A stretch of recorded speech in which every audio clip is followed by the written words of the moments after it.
Hey there YouTube, Avner69 here, and today we're going to have a look at 3D printing. More specifically, we're going to look at bridges.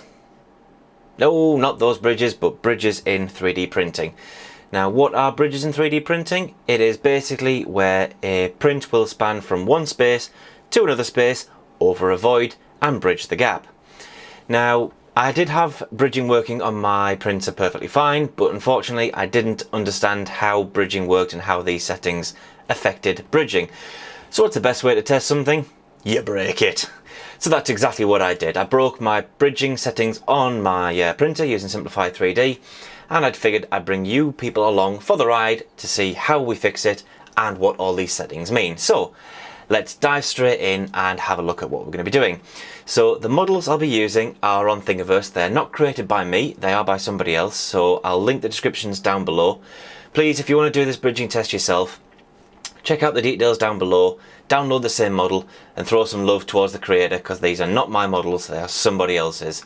So with that out of the way, let's dive into Simplify 3D and have a look at what bridging looks like in Simplify 3D. So here we are in Simplify 3D, and this is the model I was talking about, the bridging test. So if we nip over to prepare to print and we'll just have a quick look.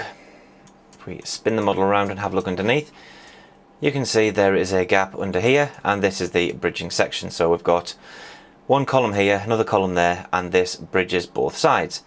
Now if we wind the print back a little bit, oops, come on.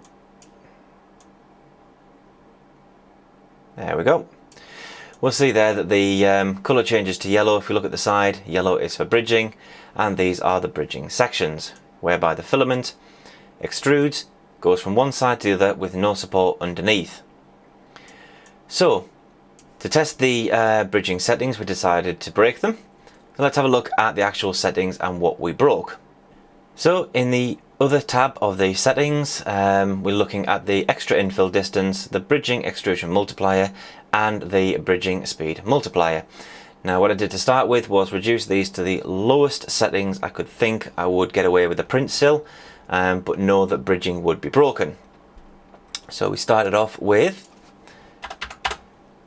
0.00 for extra infill distance. We took the bridging extrusion multiplier down to 10% and a speed multiplier to 100. Now what do these settings mean? The extra infill distance is how much it overlaps for the bridging print onto the column itself. The bridging extrusion multiplier takes the normal extrusion rate and either increases or reduces it by that specified amount. Now mine is going to extrude at 10% of the original extrusion. And the bridging multiplier speed is how fast it will move across the open gap, and I've set mine to 100%. So if you look at the speed I print at, it's 3000 millimeters a minute. So it's going to print at full speed across the bridging. So I ran this print and let's have a look how it turned out. And this is what I ended up with for my first print. As you can see, it printed the columns perfectly fine. However, there is no bridging material whatsoever printed in between the middle. And you can see there's no attempt to actually print any bridging material on the sides of the columns. If we get a nice close up of this, you can see it's completely smooth. This was a complete failed print. There's a little bit of stringing across the top. The bottom, it tried to print but failed miserably. So yeah, that was a complete flop. So it was back to the drawing board, and the best way to test 3D prints is change a couple of settings a little bit at a time.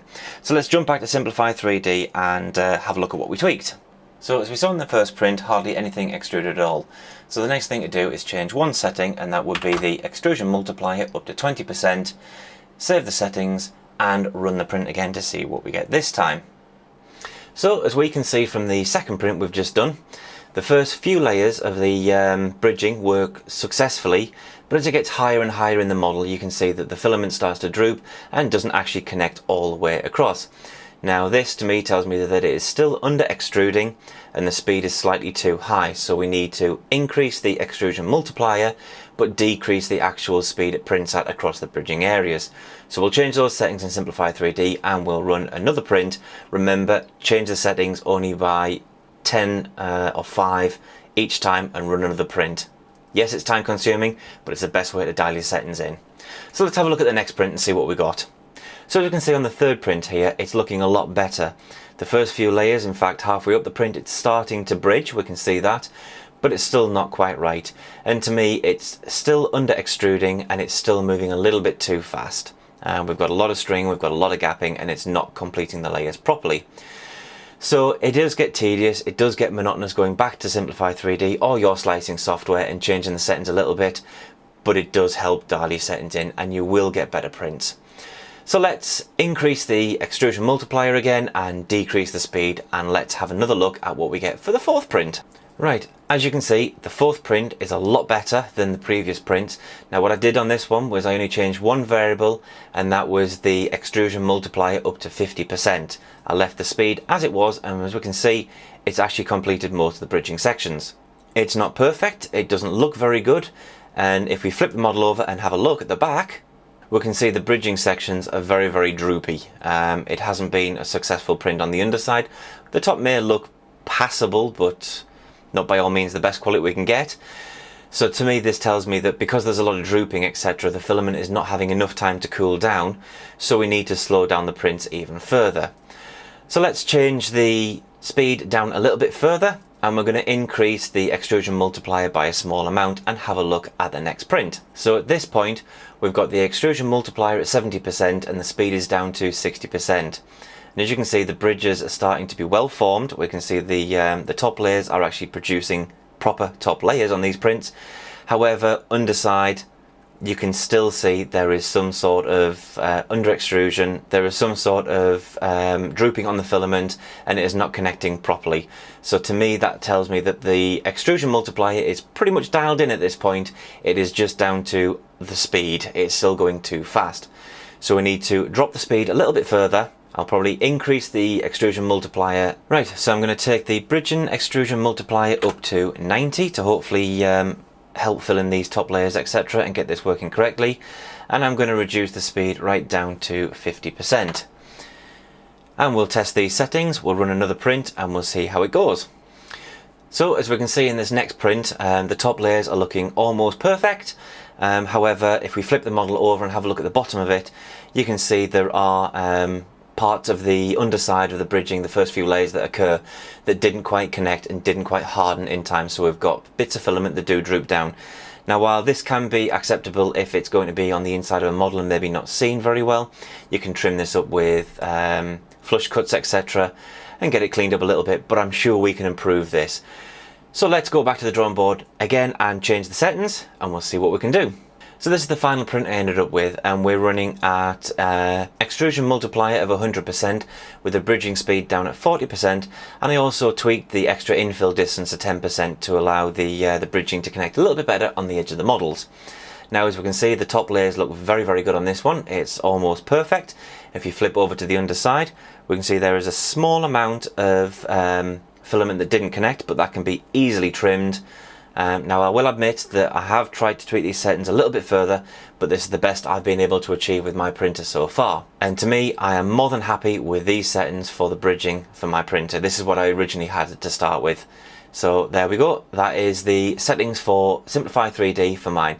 Now one thing I will say is a cooling fan is essential for bridging. Without a cooling fan, you're not going to get the filament to cool quick enough and allow it to harden to cover the bridging gaps. Smaller gaps you can get away without a cooling fan, but for anything larger than 5mm, I found that a cooling fan helped immensely for the parts to cool quick enough to allow bridging to occur.